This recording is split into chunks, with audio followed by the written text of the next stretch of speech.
Welcome to Manage to Engage, the podcast from clearandopen.com, dedicated to the evolution of you because businesses grow when people do. Serving leaders, managers, and people who will be, helping you reach excellence in your work and achieve your personal goals at the same time. Sign up for the free course at clearandopen.com. It's like pouring clear water into a glass with oil in it. The oil will come right up to the surface. Because when truth and falsity are in the same place, truth wins. But only always. Hi, it's Joseph, and thanks for tuning in to Manage to Engage, the podcast from clearandopen.com. Over the last few weeks, we've established the value of engaging with life through a curious lens and how people show up differently as managers when they express curiosity. We also established that the main obstacle between you and a more curious life is fear. Today, I offer you some tools you can use to start overcoming the obstacle of fear and deconstructing the egoic conditioning that covers up your innate curiosity. And as a final reminder, this series was taken from the epilogue to the Clear Thinking course. If you want to take the extra time at home these days to take the entire course and live more intentionally, curiously, increase your intelligence, agility in this world, and many other words that end in Y, you can find the full 11-week coaching seminar at courses.clearandopen.com. I offer weekly member webcasts, online courses, and mentorship at clearandopen.com because it's my truth that with the right tools, anyone can eliminate the people, money, and time problems holding them back in business. And I share parts of these webcasts and courses on this show because I want to help you too. If you're enjoying the show and learning from it, I'd love your feedback. If you're listening to the show on an Apple device, all you have to do is open the podcast app, view the full description of this episode, and click the link to leave a rating and review for the show. Thanks so much for listening. Let's start the show.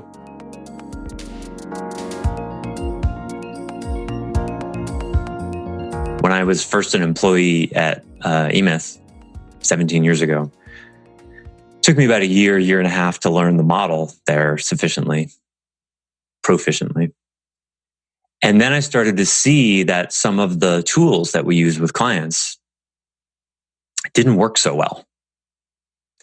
And I started to hear the more senior coaches. It's like, oh yeah, with this process, I do this thing. It's not in the process, but I do it because that works. And here's this little thing I wrote. I send them that.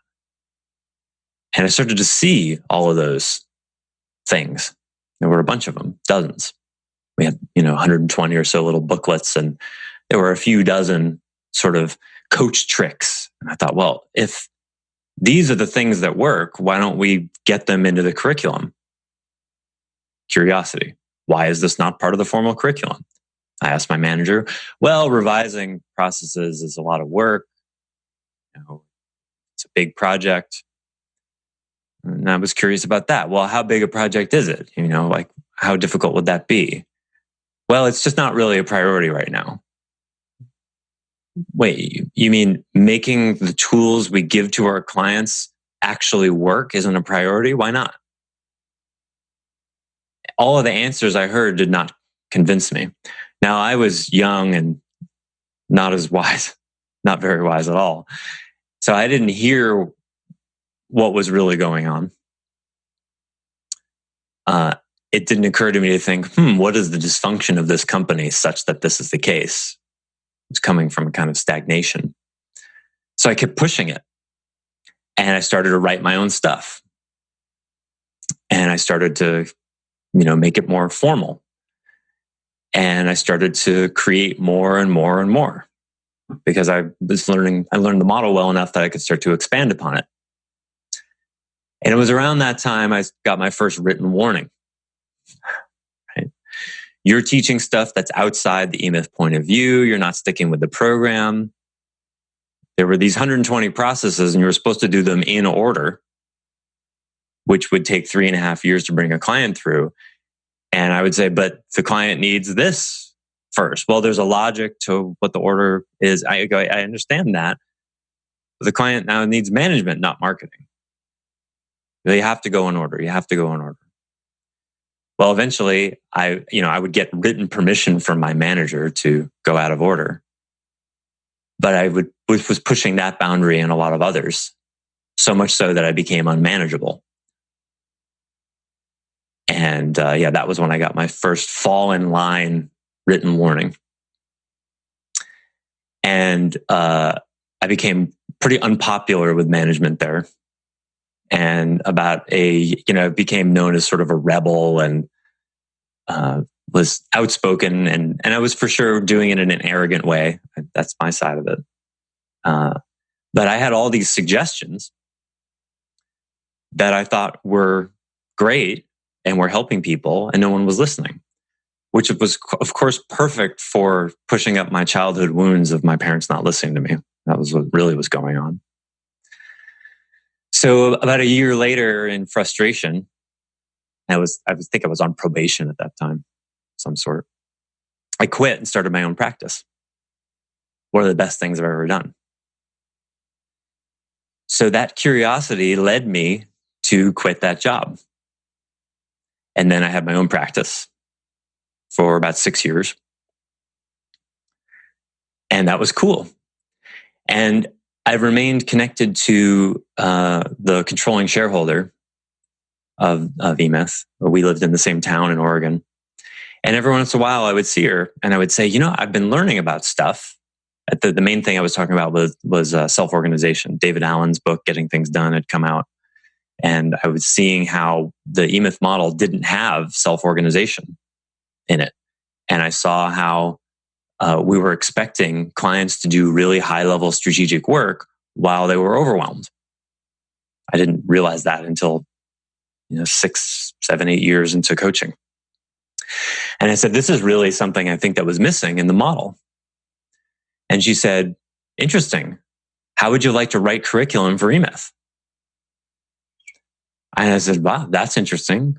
So I did, being curious about where that would take me. And then a little while later, I started coaching the CEO of eMyth.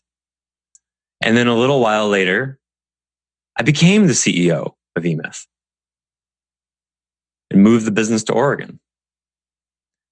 All of that was driven by the fuel of curiosity. Now, it drove me to really interesting things. I got to bring self-organization and a dozen other ideas into the eMyth curriculum that didn't exist before. Eventually, it brought me to realize that I really don't like working for other people. And got into a fair amount of trouble, similar to the trouble I got in when I was first an employee there.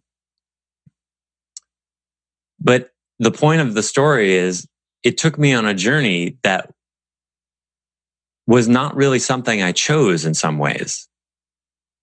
It's a combination of things. You're led by curiosity. We have our hopes and dreams and preferences and likes and dislikes, yes. But there's something bigger too. And that is the intelligence of life itself. It's planned for us. And so anyone who says you are the sole author of your life, I would say that's an interesting hypothesis. Good luck with that. Because that's not my experience.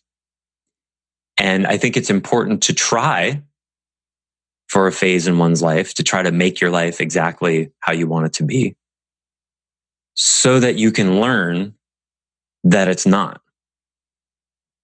So you can learn to surrender to the intelligence of life itself.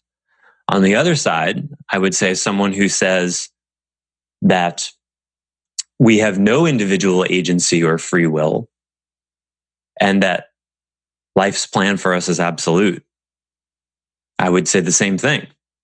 I'd say, interesting hypothesis. Good luck with that. Try it out so you can see and experience for yourself how important your own individual choices are. Because the truth is somewhere in the middle. It would be very easy. Those two extremes are actually very easy compared to the middle.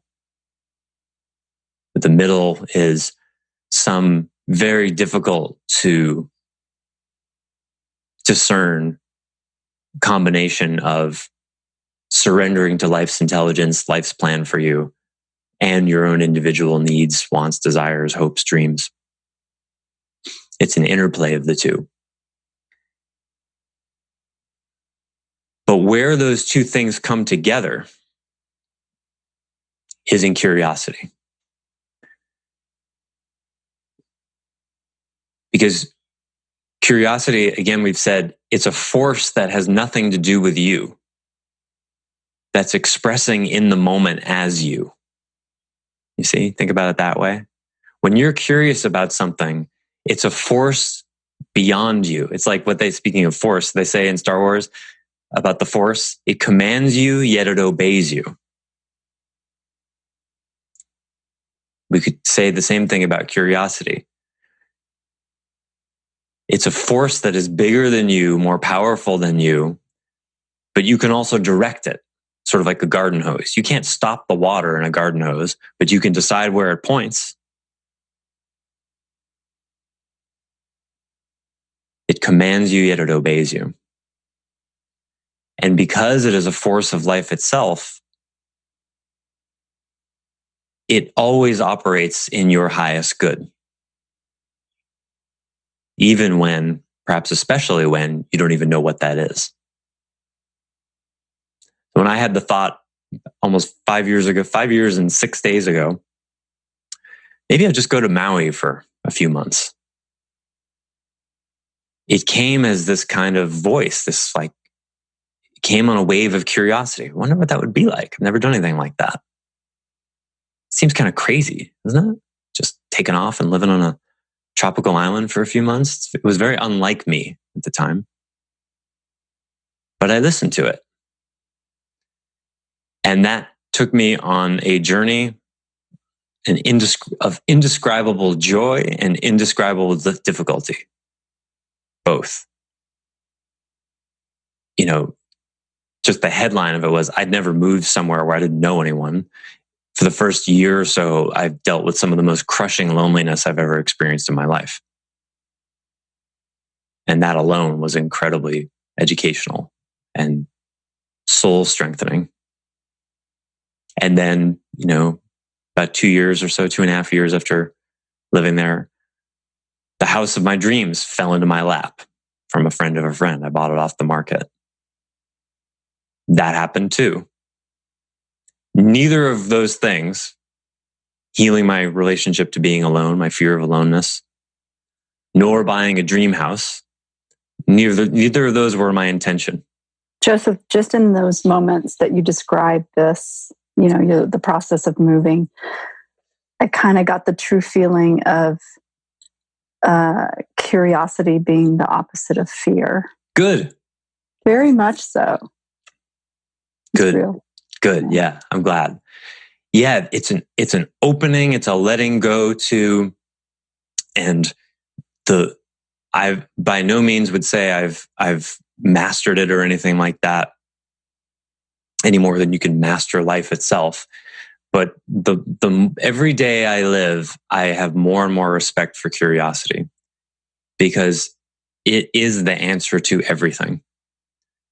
Working with anxiety, depression, difficult people. For example, with depression, if you can get really curious about how your thoughts are producing the results of depression, it outworks itself. Because depression, if you look really closely, is a defensive strategy. It's a contraction. It's a no to life itself. So is anxiety, just a different flavor of it. And let's use depression as an example. When depression is arising, if you can find real curiosity, you're juxtaposing the false artificiality called depression, the contraction from reality, with curiosity. What is that really? What is this experience? How is it happening? What's the story? What are the thoughts? How am I making myself depressed? You're juxtaposing, you're infusing energy from life itself into a false system. It's like pouring clear water into a glass with oil in it. The oil will come right up to the surface. Because when truth and falsity are in the same place, truth wins. But only always. But only always. As Byron Katie says. But only always. So, as Yeshua the Nazarene, also known as Jesus Christ, said, the truth shall set you free. Okay, cool. What does that mean, though? He didn't say, by the way, the truth will feel really good. Notice. It will set you free. It might drag you through barbed wire in the process, but in the end, you will be free. The truth shall set you free. Well, what is truth in expression? What is your relationship to truth? It's curiosity, right? That's your relationship to truth or not. It's either contraction from truth, that's fear, or engagement with truth, curiosity about what's true. That's curiosity. So just real fast, I keep a little notebook and I type little things that you say and notes in OneNote. That's how I keep organized. And I just put in the word curiosity just to see how many times over the years that there's like 83 times that you talk. And it shows up in every single course. Good. I was aware that I've talked about it before. If you'd asked me, was it in every course? I'd probably say, no, I don't think so. You would have said no, but it Nice. really is in one way or the other. I was just curious, Joseph. Nice, Bill. Yeah. It's because, eventually, I talk about stuff and then finally in the end, there's just be curious. Like that's where I arrive at, because I'm always just trying to reduce things down to the simplest way. Just be curious. Just find out. Just put the thing in your mouth and see what happens. With some wise discernment. So if you're not going to put it in your mouth, can you put it in your hand? If you can't put it in your hand, can you look more closely at it? Check it out. Just take a right turn and a left turn and see what happens. One time I was looking up at a full moon on a clear night, and I just started laughing to myself because I realized that the reason we went to the moon was no different than a cat going up a ladder. Just check that out. What do you think it is? Let's go take a look. Drive around, hit some golf balls. And think about how much technology and science, whether it was a good use of money is another question, but look at how much they had to figure out. Physics and materials, and they had to figure out, I know we're over time. If anybody has to go ahead. But last minute here. Do you know that in space, when you walk in space, in the sun, it's 250 degrees, I think Celsius. And in the shade, it's minus 250. Because there's no atmosphere that protects us immensely from the sun's rays. So they had to figure out how to make a suit that would keep you the same temperature across a 500-degree range. Wow. Right? That's just one of probably 1,000 things they had to figure out to get to the moon. All in the service of, how do we go check that thing out? What's up there? What's it made of? That's it. It's just curiosity. That drove the whole project, right? And that's what drives the software we're on right now. Someone was like, how do we make video chatting work? I don't know. Let's try. And they would fail and fail and fail and fail. And then eventually they figured it out. It's the root of everything. It's the root of innovation, entrepreneurialism, intimacy, enlightenment, everything. So go forth and be curious. There's the homework. Yeah, there's the homework. I'll revise Jesus. Curiosity will set you free because it will lead you to truth. I think he'd agree. Probably he said it somewhere in there. I don't know. Thanks for listening to Manage to Engage, the Clear and Open podcast. Join us next week when you'll be a little bit closer to who you're destined to be. Until then, know that Clear and Open is dedicated to the evolution of you, because businesses grow when people do. If you want to help the show grow, I'd appreciate you leaving a rating and review on iTunes. All you have to do is open the Apple Podcasts app, view the full description of the episode, and click the link to leave a rating and review. Or you can go to clearandopen.com/review and it will bring you to the right place. If you're looking for more support on your journey, head over to clearandopen.com for even more tools, articles, and free resources. Thanks so much for listening. Bye for now.